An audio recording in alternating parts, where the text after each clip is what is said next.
Alright, here's part 2. He watched out of the men on the beach, walked back and forth, and sometimes gestured as if directing other men. In the midst of his ordeal, this man caught his attention and somehow gave him hope. More and more often he found himself dozing. He increased his efforts to stay aware of the feel of the rough rope and his stiff and bloodied hands. He must maintain his grip.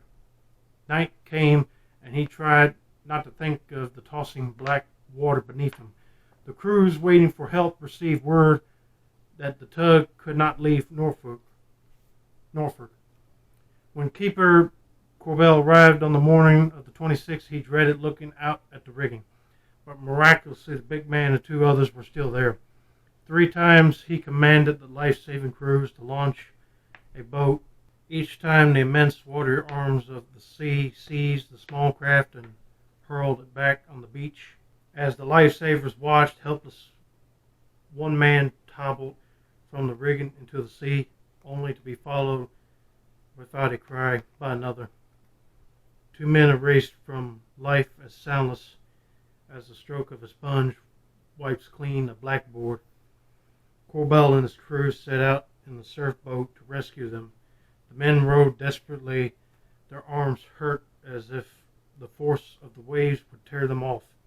For a moment the crew seemed to be making headway, then as if the sea had merely been teasing them, leading them on, an oar snapped and a monstrous wave tossed the boat on shore. Boy, that would be creepy to see, like, a wave just tossing a boat onto the shore, and you're on the beach, you're going like, ah! That was a scary escape, but anyway. Out with me, but anyway. I don't know how to pronounce that guy's name. It's Malachi. His breath came in aching gasp, and his hands were a mass of broken body blisters.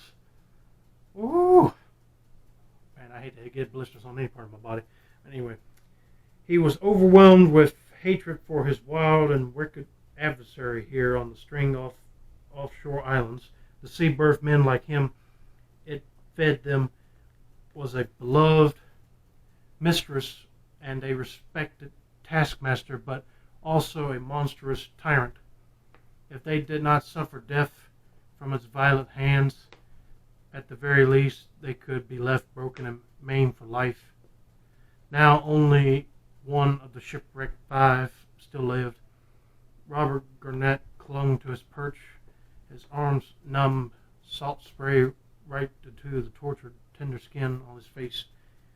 He cursed but endured, scarcely aware of being more than a numbed appendage of the mass, a pair of eyes stinging from wind and water, and a tired, tenacious brain. He had borne 3 nights and 3 days in this vicious storm. Until the outline of the mast was lost in the mist and darkness, Malachi watched the long figure. He was gripped by anxiety that this man might lose his ability to hang there, that he might slide and plummet into the cruel water below. Driftwood fires sprang up along the shore and burned brightly. Perhaps they would cheer the fellow in the rigging if he was still there to be cheered. On the morning of the 27th, Corbell was back at Pebble Shores before dawn. The weather that day was no more favorable, the rain fallen heavily, but the man was still there. Toward evening, the storm had nearly spent itself, and there was the promise of a shift of the wind to the westward. This encouraged Corbell. If the sole survivor could only hold on one more night, he would be saved. By midnight, the wind had become a moderate breeze, and before daylight, the surf boat edged into the water. Strapping on their lifebelts, a crew of hand-picked men with Keeper O'Neill of False Cape and Corbell himself at the steering oar rowed out to the ship. Malachi Corbell called out in the darkness, and to his relief a faint reply came. Corbell called back encouragement.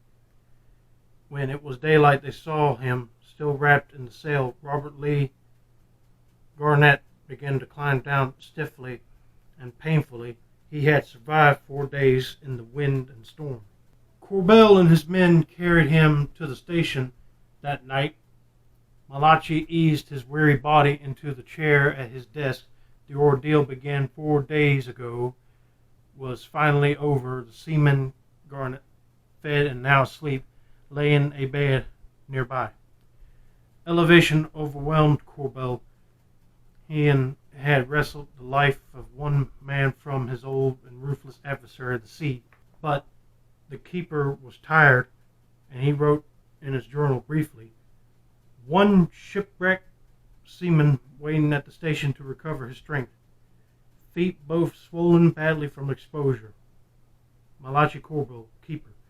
The details of this true story are in the annals of the United States Coast Guard, along with entries made in his log each day of the storm by keeper Malachi Corbell.